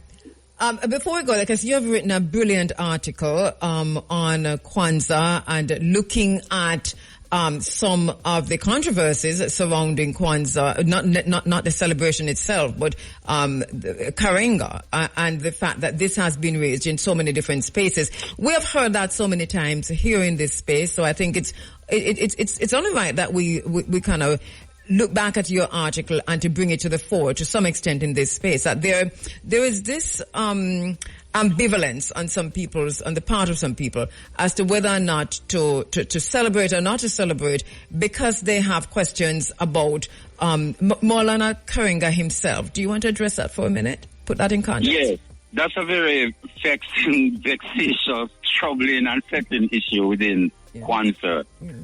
During my time in Toronto, it's like whenever it comes around this time of the year, the controversy starts about Karenga and why he's a problematic figure.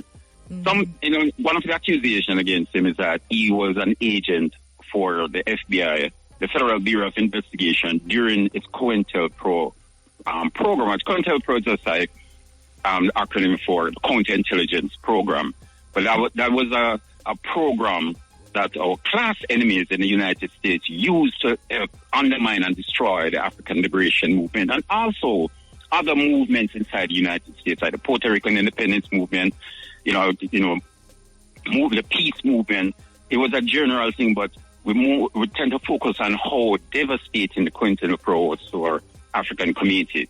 There's no credible evidence that Karenga worked for the FBI. What happened is that the Panthers, the Black Panther Party, us organization, those two organizations competing in Southern California for influence within the African community, they were pitted against each other by the enemy inside the United States through the COINTELPRO program. So, if you read a book called Agents of Repression that document, and look at declassified documents about how the tactics used by the FBI to pit the Panthers against us organization, and they ended up, killing each other. There was a war between them, but it was fueled by the FBI.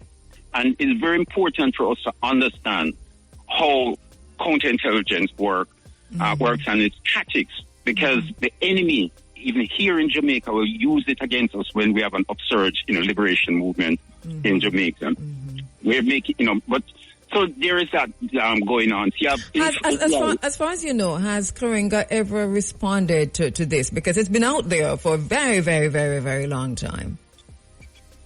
Yeah, he responded to it, but once people have set their mind a certain way, and also because they're not informed by the facts that are out there, and they have political acts to grind, they're going to believe what they want to believe. But one thing I say to people, a careful examination of the evidence, you have to say, well, you can't conclude that he was an informant for the FBI. Because people say, during one of the rebellions in 1960, he met with the mayor, and his particular city, there was no outbreak in that city because he pacified it because of his meeting with the white mayor.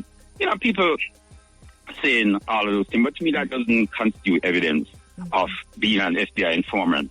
You have an FBI informant, a known confirmed FBI informant, who was saying that Karenga was working for the FBI. And we're saying, why isn't that in the classified documents, in the declassified documents? Everything else shows up in declassified documents, nothing about FBI and Karenga colluded. There's no evidence for that. And I dare people to go and look at the evidence, which I had done. I've gone and I looked through the, books that are published.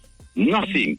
And when you ask people to present the evidence, they're just presenting hearsay. And I'm saying, look, one of the tactics of our class enemies when they use their counterintelligence program is to put lies out there that turn us against each other. Even Kwame Ture, what we more known as Stokely Carmichael, had to flee America because the FBI was trying to get the Panthers, because he was the prime minister of the Panthers. They were trying to give the impression that he was an informant for the FBI. They put doctored letters in a car that he was in, and makes it seem as if he mistakenly left the documents in the car. But it's FBI produced it to give the impression that he's working with them so people could harm him. And what is sad? And what is sad about all of this is that because of what people have said over time about Karenga and this particular rumor, that so many have then thrown out the baby with the bathwater, literally have refused to celebrate or to observe Kwanzaa.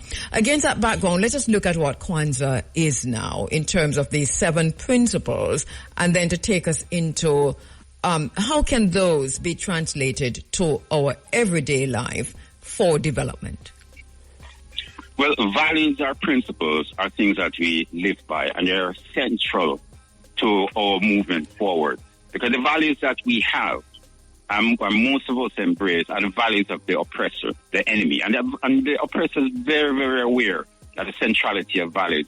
So in order for us to challenge the oppressor's way of seeing the world or organize it, or the ideas that motivate action, we need to have counter values, progressive values, that essentially wipe out the influence of the enemy's values in our lives. So that's why, for me, the Nguzo Saba is critically important in our struggle for liberation, because these are universal values that we can use and we should use.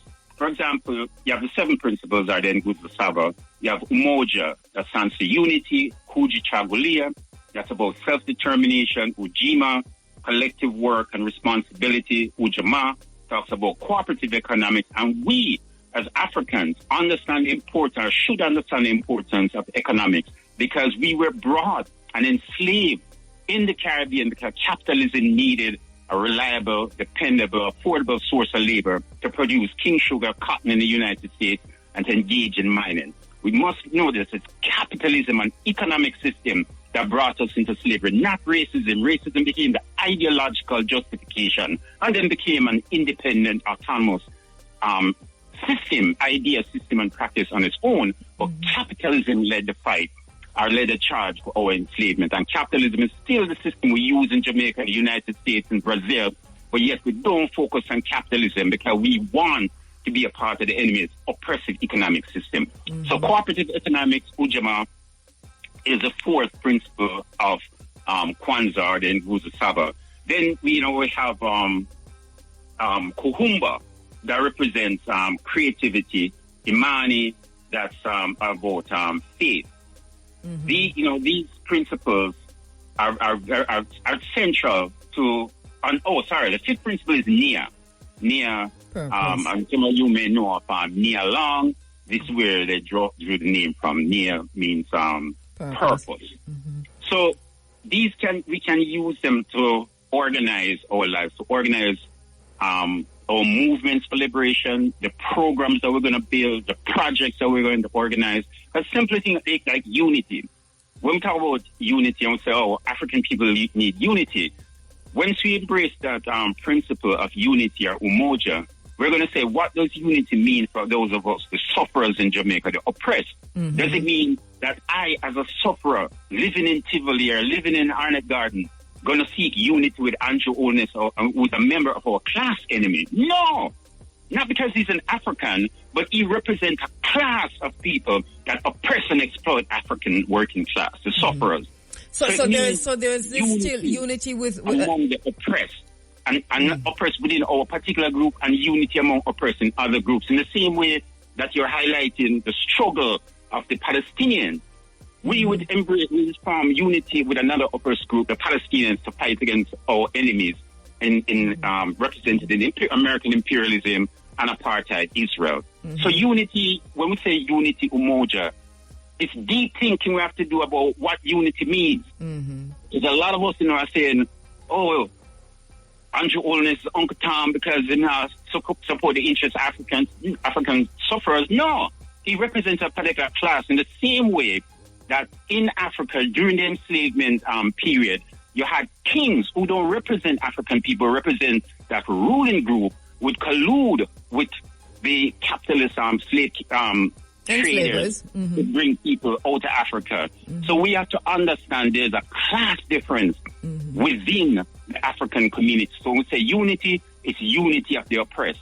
So even if you have someone from the middle class, relatively privileged, but they have committed themselves to the struggle and the liberation of the people, essentially have committed class suicide, even though they come from that privileged class, but for all intents and purposes, they're part of the working class. That's a sister and a brother, it's a comrade to me. And this is one of the distinctions that we haven't really made as a people over time. And this is my experience of it and this is why every time I do an interview and I ask people begin to talk about unity. I ask, what does that look like?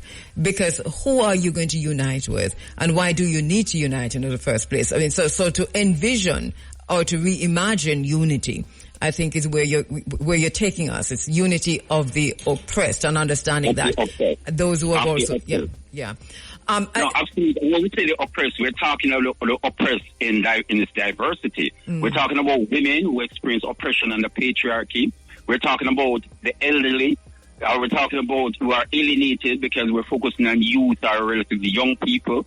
We're talking about members of different sexual minorities who are oppressed on account of their sexual orientation, has nothing to do with anything else, especially those from the working class. Because again, class to me is the primary type of oppression that we experience in society. So we're talking about unity of the oppressed. So we can't say, oh, I'm in favor of African sufferers, the working class, but I'm not standing with you in terms of the liberation of women from patriarchal sexist oppression. No. That's a fake unity because most of the women who are experiencing most brutal form of sexism comes from the sufferers, the working class. So we can't divide among ourselves. We will say unity of all of us that are oppressed. And this is the first principle of obviously the first principle of Umoja, of the Nguza Saba. But let me ask you this, because all right, so when this time of year comes around, because there are some dates involved, December 26th into the new year, and there's some rituals involved. Are the rituals important when we're talking about development, when we're talking about the Nguza Saba, as the principles themselves? Yeah, rituals are central to what we do. Everything we do, we are rituals about. Because in nighttime rituals, before you go to bed, you brush your teeth, you have a bath earlier, an hour before going to bed. There are rituals that we do that are essential to how we function. So the rituals that we have in as part of it, especially the symbol, the corn, the candle, the kinara, all of those things are essential to it because they symbolize something. So it's not just ritual as ritual, no. As some misguided people say, oh, the Africans are worshiping a river. No! The river is just a manifestation of the supreme God. And we're observing that manifestation. Of course we know that this big rock is not God. It's a symbol of God. It's God creates everything. So when we have the 7 candles, they represent the 7 principles of Kwanzaa, the Nguza Saba. So that reminds us.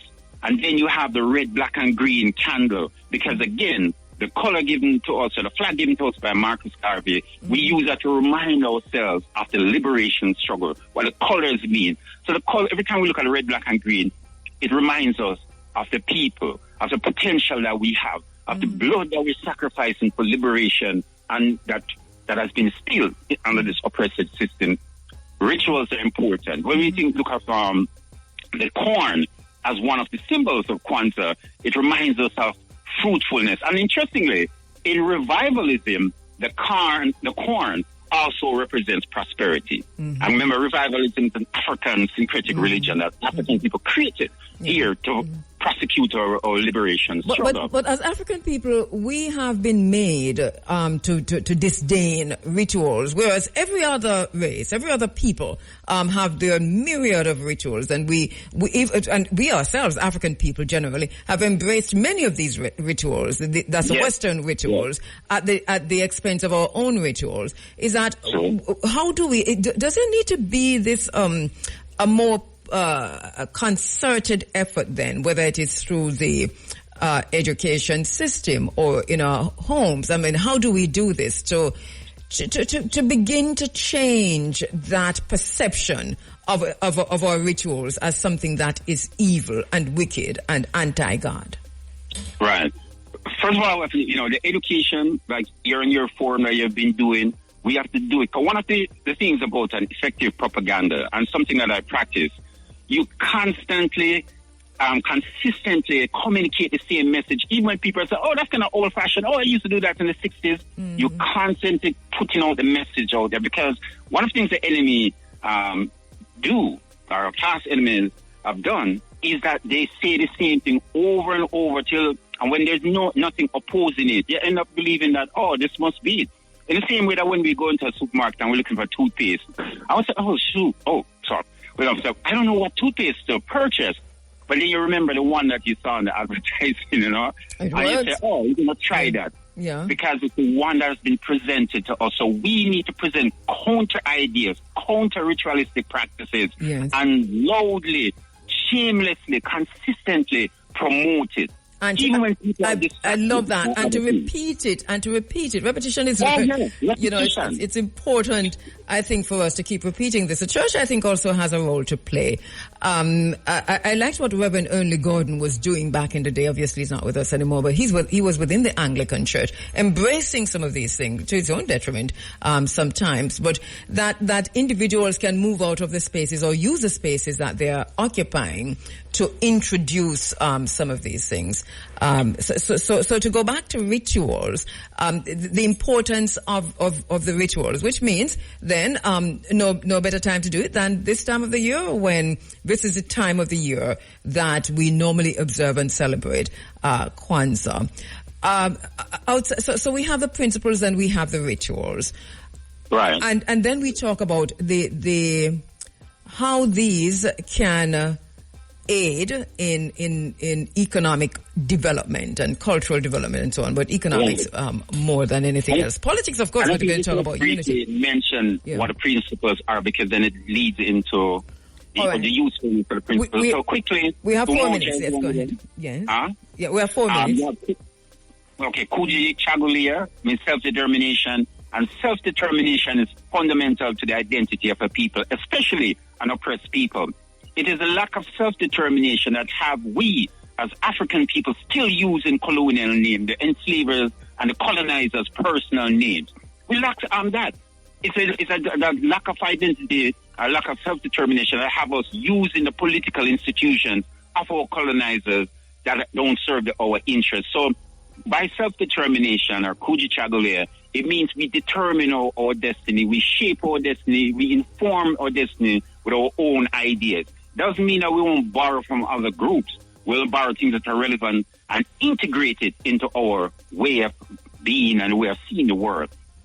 Then you have collective work and responsibility. And remember, let's focus on collective work and responsibility. Liberation is not an individual project. It's a collective project. So we need to collectively work and be responsible in doing what we say we're going to do, and being responsible to other comrades. So Ujima, a collective work and responsibility. And again, emphasis on work, because we can't do this liberation project without putting in the work. Mm-hmm. Then we have Ujima. Some people say Ujama, but it's Ujima, which represents cooperative economics. And when we say cooperative economics, it's to counter the individualistic, predatory, and oppressive economics of capitalism. So it's not about us supporting African businesses, because an African capitalist business will exploit the workers the same way as a white or Asian capitalist business. Mm-hmm. So when we talk about cooperative economics, we're talking about the collective ownership and then resources in our community, the collective ownership of the workplace by the workers. The resources are not under privatized hands, because the resources belong to the people. So we're talking about a different form of economic practice informed by collectivist values of sharing, caring, and non-oppression. Then we have near purpose. We must have a purpose. We must guide it by a purpose, because if we don't have a purpose, any road will lead us to where we're going. Mm. But when you have a purpose and a person come and saying, oh, we can make money out of chicken in 6 weeks, we can have chicken. You say, nah, lightning from the way that they raise chicken. How can a chicken be ready in 6 weeks?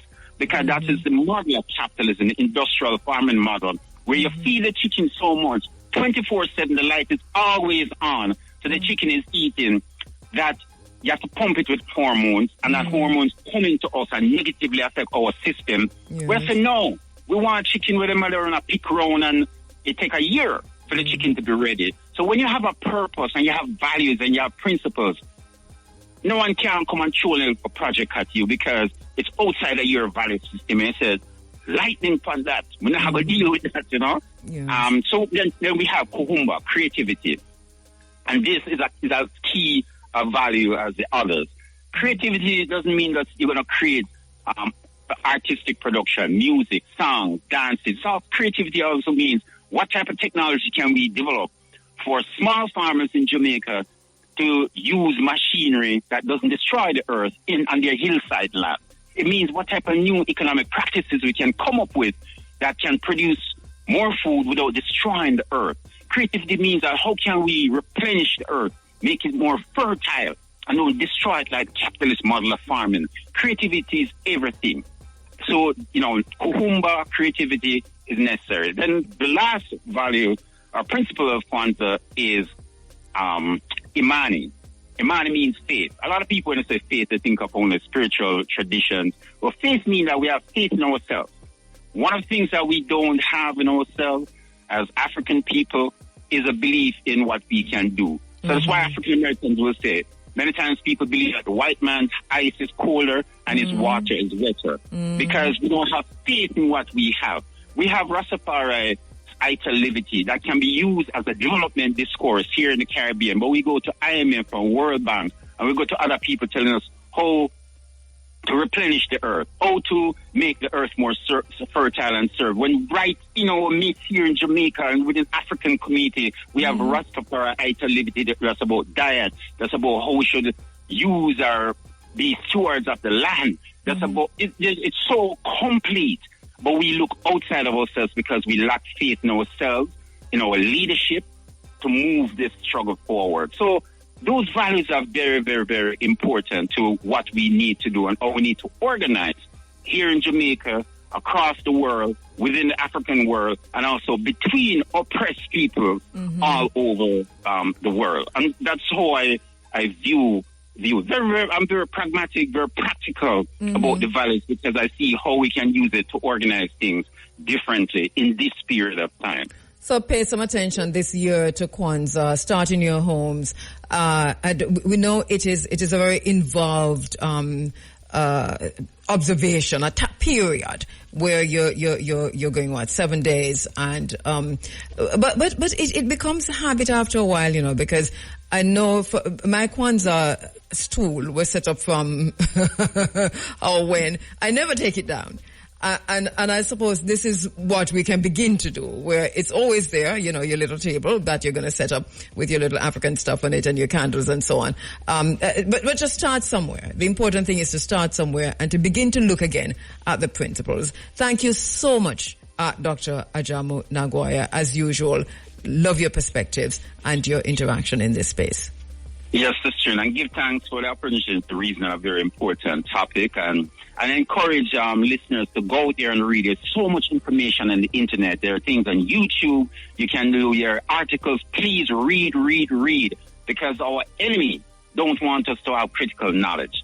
Because knowledge is power, but applied knowledge is even more powerful. Exactly. But you need to have that knowledge so much to apply something. Thank you so much, my brother, as always. Yes, sister. Good morning, my sister Donna. How you doing? Omaliwa, Hammer Gideon, good morning. Radar Reed, and who else is there? Ambleton Ray, Paul Ivy. I was looking for you, Paul Ivy, at the launch, Motor Book launch. Were you there?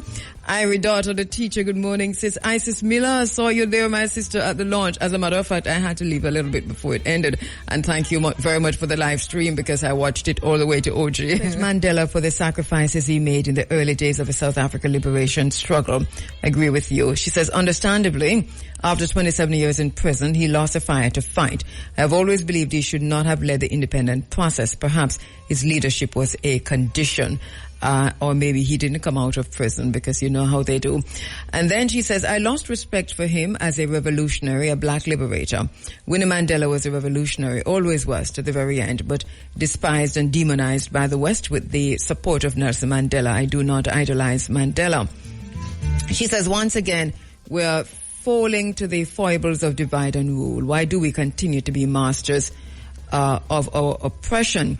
Zuma is a pot calling Ramaphosa the kettle black. The white supremacists who retained hold on the economy, as is the usual arrangement under political emancipation, universal suffrage, in the decolonization process are hovering. Political emancipation never brings the changes we are fighting for. It is not meant to. The material inequities remain. She continues, the South African Parliament a few weeks ago debated condemnation of Israeli genocide. A vote was taken on whether to sever ties with Zionist apartheid Israel. The ANC and EFF voted in favor. The predominantly white majority, largely pro-Israel Democratic Alliance, opposed a vote against genocide and apartheid. Mr. Zuma may just have handed them victory with this intent to split the ANC vote. We are not learning our lesson. Yes, it goes very deep in South Africa, and it is a divide and rule tactic. They are falling prey to it. It has always been that. It was that from the days of Mandela as president. But here we are, entrenched now in South Africa. It is a shame, but at the end of the day, it is what it is, and we do hope that our brothers, mainly the men, our brothers, come to their senses. You know, when I heard Zuma, I thought to myself, what if he had joined with Malayo? I want to hear from you. I want to know how you're doing. And of Libya, more than 60 are believed to have drowned in a shipwreck off the coast of Libya. This is what the International Organization for Migrants has said. This happened yesterday. It is said high waves swamped the boat, and that 61 migrants, including children, were missing and presumed dead. How Libya was destroyed. Gaddafi was killed. On the say-so of Hillary Clinton and Barack Obama and the Democrats in the United States, with the complicity of the Republicans, of course. But these warmongers destroyed one of the most prosperous and successful countries on the continent of Africa and anywhere in the world. For what? And for what? This warmongering has to stop. Destroyed. We have Yemen destroyed. Of course, Palestine destroyed. It's a pattern. And they repeat this over and over and over. All of this, but hey. Brother Dr. Lloyd Eubank Green, how you doing, my brother? To you and family. I haven't heard from you in a while, and you've been on my mind. Dr. Lloyd Eubank Green. Morning. Brother Rasfeed I. Good morning, my brother. I'm going to give you a call later. You're the brother named Rasfeed I. F-E-E-D, no, Rasfeed I. Morning, my brother. Thank you for the coffee. Thank you for the coffee. Morning, Joara. Thank you for the coffee. My friends and my brethren know so me love roasted coffee, you know. So me get my coffee regular. And I really do like my Blue Mountain coffee. And I know that I've seen a recent documentary, a feature coming from one of our television stations, can't remember which, I think it might be TVJ, on the situation there. We've been talking about it ad nauseum in this space, about what's happening with the coffee farmers and the fact that you're all feeling let down by the process. So this is something that we really do have to pay some serious attention to. In the meantime, thank you so much for the work that you're putting in and for remembering me every time you reap your coffee and ground your coffee or put your coffee out in the sun, or, you know, or roast your coffee. I appreciate it. I really do.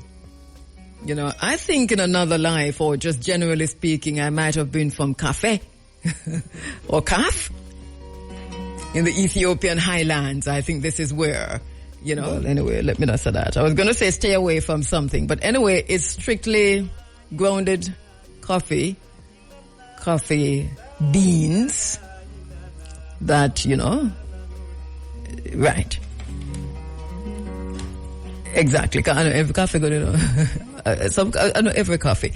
So, For black people, coffee in moderation, we're good with it, for us as Africans, pressure or any other kinds of illnesses where you're not supposed to be drinking them kinds of stuff or any kinds of stuff close to coffee, then remember that. But generally speaking, in moderation, a cup or two.